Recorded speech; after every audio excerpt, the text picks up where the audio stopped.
Who do you think we're talking about here when they say several key figures inside the Eagles organization? Well, I think it would start at the very top. Yeah. They don't want this crap. Jeffrey and Howie. I mean,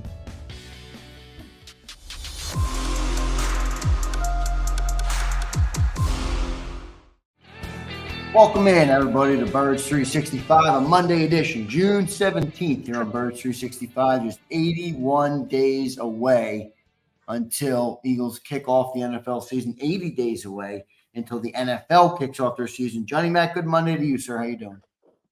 good morning. Yeah, another off-season week, and you know what that means, Andrew? We get closer and closer to actual Eagles football, so that's a positive thing. Although I don't want to ruin everybody's summer. Enjoy the summer. Enjoy the summer. Yeah, I hope Happy Father's Day to all the fathers. Yeah, I was going to go there. Happy Father's Day to everybody. I hope everybody had a great weekend. It was great weather out, at least where I was. It was great weather. I hope you got some time to spend some time with your father, or if you are a father, happy Father's Day to you, to the real heroes out there who are the fathers of the world. So we appreciate all of you. Appreciate everybody being here this morning. Looks like we got a good number in the chat already. George and James, Twiz. We appreciate all you guys being here. Make sure you drop a like this morning. Johnny Mac, we will continue, at least for this opening segment, to beat the dead horse of the Nick Sirianni comments. And boy, am I growing tired. But at least we got some developments on it. Jeff McMullen says, now people, and he used the term, several key figures, whatever that means, inside the Eagles organization were unhappy or upset with Jalen Hurts' remarks at his final press conference going into the offseason. Kind of leaves this weird 7-week period here where, you know, there's a lot of unnecessary questions now being asked. And admittedly, it was brought on by quarterback one. So what do you make of the Jeff McMullen report that several key figures inside the Eagles organization are not happy with QB1? Yeah, it kind of jives with what I've heard from one source, at least. So Jeff had multiple sources saying several key figures. And, you know, how you phrased it is how sort of it was described to me. And the fact that, you know, the disappointment is not understanding the situation, basically, and understanding there's that 6-7 week dead period. And, you know, you can't leave stuff open-ended like that. And it was, you know, from the standpoint of, I think, people in the building, it was, you know, summer break is coming on. Come on, easy. It's a layup. Unforced error is how it was described to me, to create needless speculation. You know, why are you doing that? So he's a human being. You know, maybe he just made a mistake. You know me, Occam's razor guy. Simplest answer is usually the right one. I wonder if that's the simplest answer, though. Yeah, well, and again, there's a speculation, and I'm not criticizing you for saying that. Right. I don't blame you at all. Yeah, I that's asked what's going myself on, though, right? the same questions, and it wasn't needed. It wasn't. It was a simple answer, a simple question, and he should have fended it off like it was nothing, and it created this needless speculation. So then, if you want to go down the dark routes and say he doesn't like Nick Sirianni, you know, you got some fodder for it. Not that it matters, but, you know, how he produces on the field is going to matter most. Obviously, Nick has stepped back from the offensive perspective of this team, and it's going to be Kellen Moore's issue to deal with anyway. Maybe was frustrated about the struggles in the spring of another new offense, and because they, you know, you heard it from all of us that were down there. The offense, the first team offense, didn't look particularly good.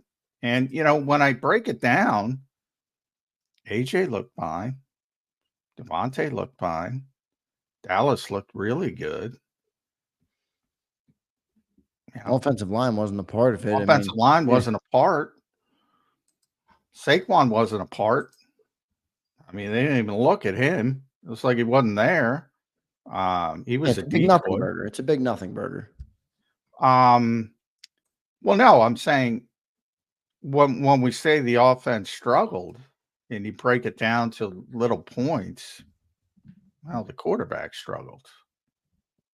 Because there were plays, especially Dallas Goedert. There were at least 3 touchdowns there with Dallas Goedert open, just off.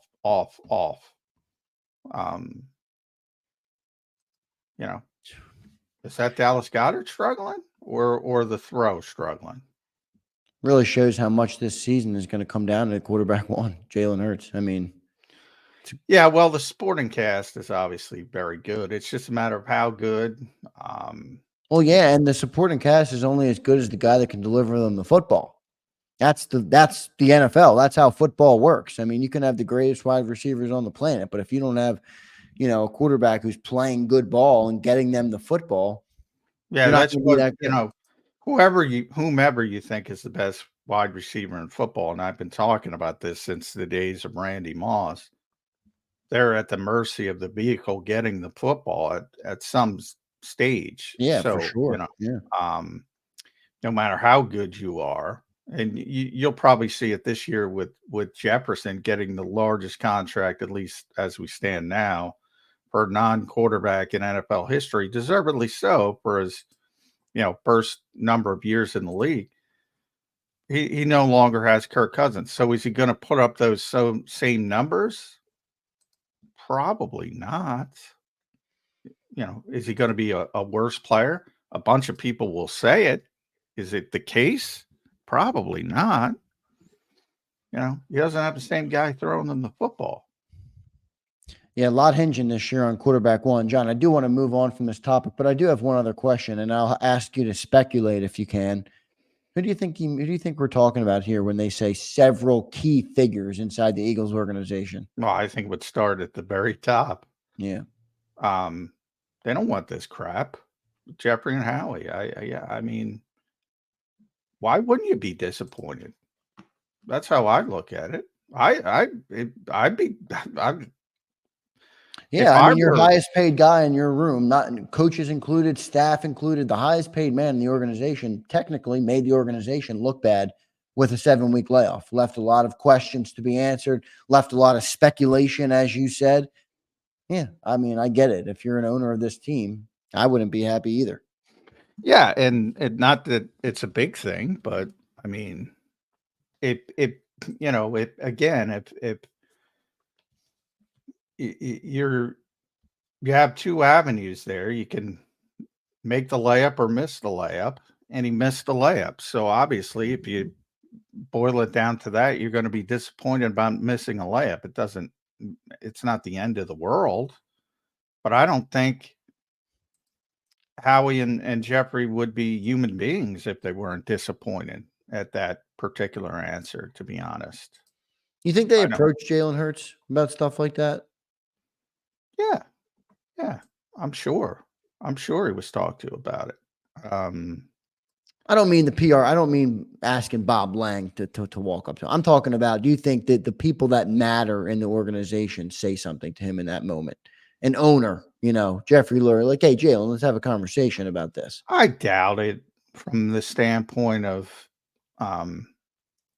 Jeffrey wants to stay above that kind of stuff, but Yeah. he may have directed someone. He may have directed Howie. You probably don't want Nick to handle it for obvious reasons. So I don't know. Maybe they'll address it when he comes back and say, don't do it again. I don't think he can make a big deal out of it either, but, please understand the situation. You can even frame it as it's not a big deal, but, the city you're in, Birds 365 and a bunch of other shows that cropped up after Birds 365 are going to talk about it all the time, even when we don't want to talk about it. And believe me, sometimes I don't want to talk about this stuff, but what are you going to do? He did it. I didn't do it. You can ignore it. I don't have the pom-poms, Xander. I never have the pom-poms. So I'm not going to ignore it and lie to people and say, why wouldn't you be disappointed? Other than if you want to make excuses for the guy. If that's your goal, that's the only reason. disappointed isn't, the end of the world, but why wouldn't you be disappointed? That's how I look at it.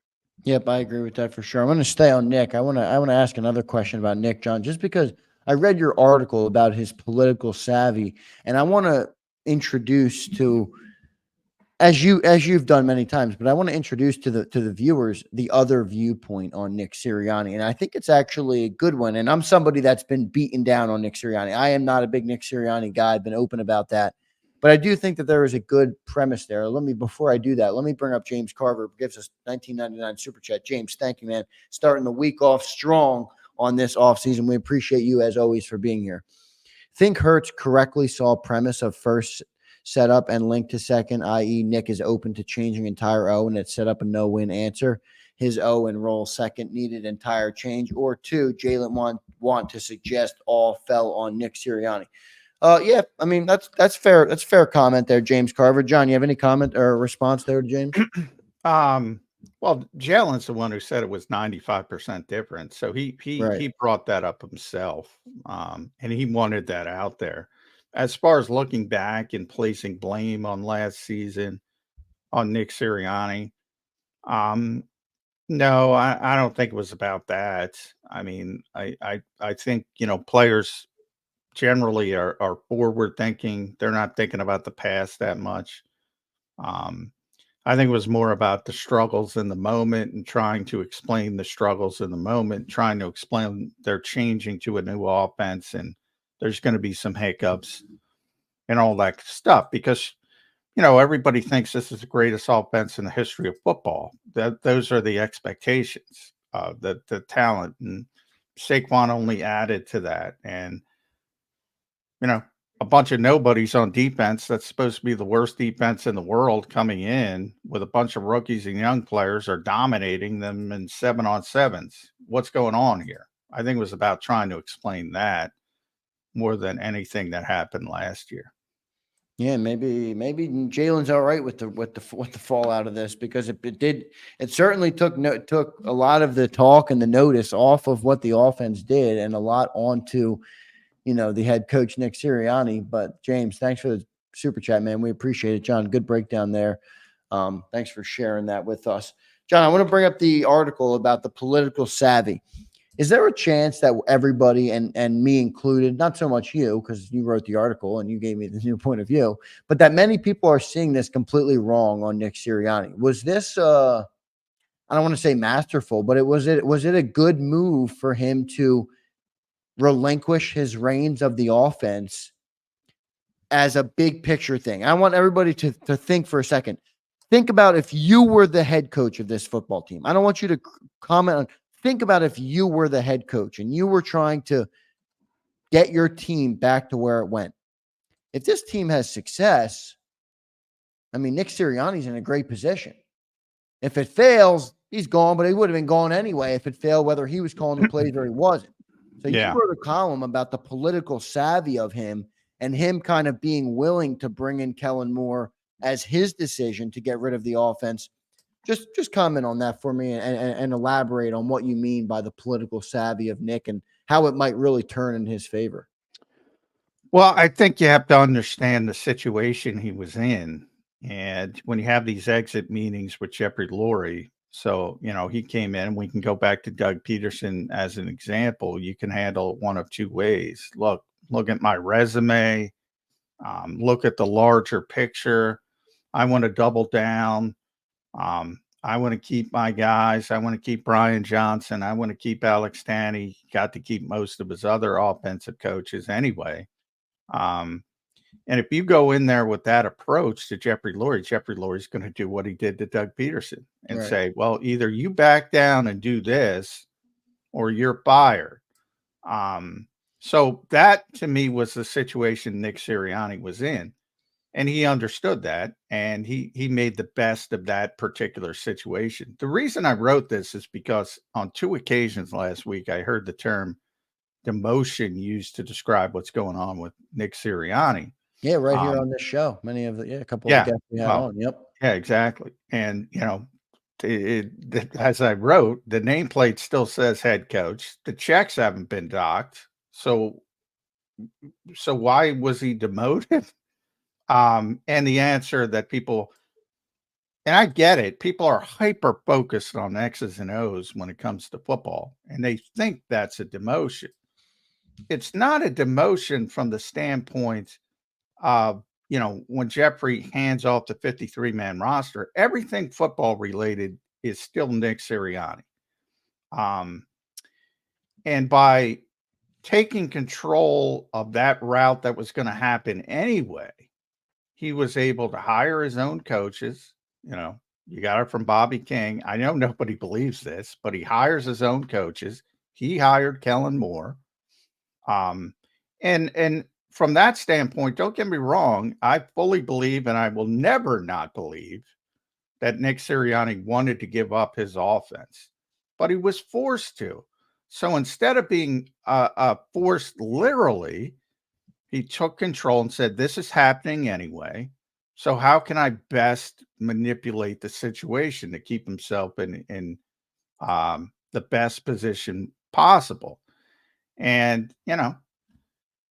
describe it any way you want it, but he's still standing. He's still the head coach, still got the same contract. And now he's got the fresh coat, as I said, of selfless paint on him. So if he went the other way, he'd not only be perceived as a lame duck, but he'd be even further weakened because he has these limitations that are basically almost guaranteeing an impending exit. So if they fail, as you said, Xander, nothing matters. If they fail, he's going to lose his job. But he's widened the path to keep his job 2025 and beyond by what he did. And if Kellen Moore is successful and the Eagles go to the Super Bowl, Kellen Moore's going to be head coach somewhere else, and Nick Sirianni's going to be the head coach here, and everything's back on track. And, he'll get back to what he wants to do. If not, obviously, and there's tremendous expectations on the team, he's out the door. But as I said, the political talent comes in from understanding the situation and best manipulating the situation. So Jeffrey Lurie, I don't care how many people say it to you, didn't order him to do anything because he was too smart to understand he was going to get ordered. So he handled it the best way possible. Yeah, look, I'm not here to tell anybody who's listening what to believe or how to view it, but I will present to you the alternate viewpoint of maybe Nick made a good decision. Maybe Nick put his ego to the side and said, I don't care about calling plays or having that title. I care about creating a winning football team. And if I think Kellen Moore is going to do a better job at this offense and it's going to make me a better head coach, Eagles fans should be excited for that. Now, I'm not saying that's definitely what happened. I think it's still plausible that. Yeah, I don't even believe that. I don't believe that for a second. But, that's the situation he's in. And you can only make the most of your situation. So that's the easiest way I can describe my thoughts. I think he made the best of his situation. I don't think Nick Sirianni would ever give up his offense if he didn't have to. That's just my belief. And that belief is fueled by his own words numerous times. And not to say you can't have an epiphany, not to say you can't change your mind, but he loved his offense and he believed He loved it, but he in his wasn't willing to offense. die on that hill. I mean, at least that's how it appears now. No, and he wasn't, because there's 32 of these jobs. Yeah. And you make a lot of money. And yeah, that's part of it. Real world is part of it. He's got a family. He's got 3 kids. He's got a wife. All of that factors into the real world aspect of it. But my whole take on the demotion thing is, all right, if you're only worried about on field, you're only worried about play calling, and a lot of people are, then you can argue it's a demotion. But I've never heard a demotion. He's got the same title. He's got the same job description. He's still in charge of everybody. He's making the same amount of money. I don't call that a demotion. Yeah, that's a good point. I mean, you're making the same amount of money. You didn't get demoted. Ask anybody who's ever been demoted what it means to be demoted. Let's get to our first commercial break, Johnny Mac. I am ready to move on from the whole topic, but I'm sure we'll ask Kerr about the key figures as well, obviously. So we'll have Jeff Kerr coming up next. Thanks, everybody, for being here. Pretty good crowd here on this Monday morning. June 17th, everybody, just 81 days away from that Green Bay opener in Brazil. Boy, am I getting excited. We will see. I'm excited to see how this all plays out. I'm excited for football to be back. I mean, I don't know about everybody else. I watched the U.S. Open this weekend. That was really good on Sunday, but I am not as big on the NBA and the playoffs there. I don't think that finals hasn't been Well, the Boston great. Celtics are about to be coronated. Yeah. And they went a different way. You still have hate, Johnny Mac, for the Celtics? Anybody that watches Birds knows I don't any longer. In fact, I can never root for the Celtics. There's too much angst and history there. But I do have respect for how they run their organization versus the team that I loved, who went about it a different way and shit the bed on 75. Now they got all these excuse makers. You got me on a rant. No, go on it. Well, they didn't let Sam Hinkie see it out. Blah blah blah. By the way, the guy's never gotten another professional sports job. Yeah. Would you shut up, those people? Everybody knew what a joke he was. Everybody knew it's not a trick to lose and lose and lose and hope you get the best player in the draft. You're not playing chess. It's obvious what you're doing. The Celtics went a different way and they built traditionally, and here they are in the crux of another championship. It's annoying. Yeah, they rebuilt it on the fly, by the way, and went to the playoffs basically every year during that rebuild. Yeah, I mean, and it's annoying when a team like that, it's not the Bill Russell days, but, they got one with Garnett, obviously, and now they're going to get another one with Jason Tatum and Brown. But, the Sixers, I'm glad I don't have to deal with that team, that organization any longer. And maybe that's a positive for Eagles fans to get it back to the Eagles, because Josh Harris stinks as an NBA owner. So maybe he'll stink as an NFL owner, but he's got to be better than Daniel Snyder. Yeah, that's the bad part. But you are right, boy. The Sixers are a mess. And the more you watch the NBA, you see how bad the Sixers really are in a bad spot, and what they did was completely wrong. And other sports news, everybody's talking about, a couple of people in the chat talking about that U.S. Open. I'm a big golf guy. I'm a big golf fan. That was a tremendous finish. Rory McIlroy just chokes a 4-foot putt. Poor Rory. Poor Rory. I mean, but I'm a huge Bryson DeChambeau fan, so I thought that was cool. He stayed till 10 o'clock at night, John, signing autographs. He got every single person who waited for him after that win. And I just think that's cool. Professional athlete. He didn't have to do that. He could have easily left and went and partied and done whatever he wanted to do. He stayed, signed everything. That was cool. And then the NHL playoffs, that's the Stanley Cup. We're in the final series. I don't know if anybody's a hockey fan. I grew up playing hockey, so I like hockey. Big win the other night for the Oilers to finally get on the board. Maybe they woke a sleeping giant there. They put up 6 or 7 goals in that game. So good one there. Let me answer Raytwan Mitchell. Xander, what happened on the Sill Show Friday? We had a major internet dropout in California where Dan's located, and he couldn't get on the show until 4 p.m. Now at 4 p.m., I had to attend. My littlest sister was graduating from Drexel University down at Citizens Bank Park. So I couldn't do from 4 to 6. He couldn't do from 2 to 4.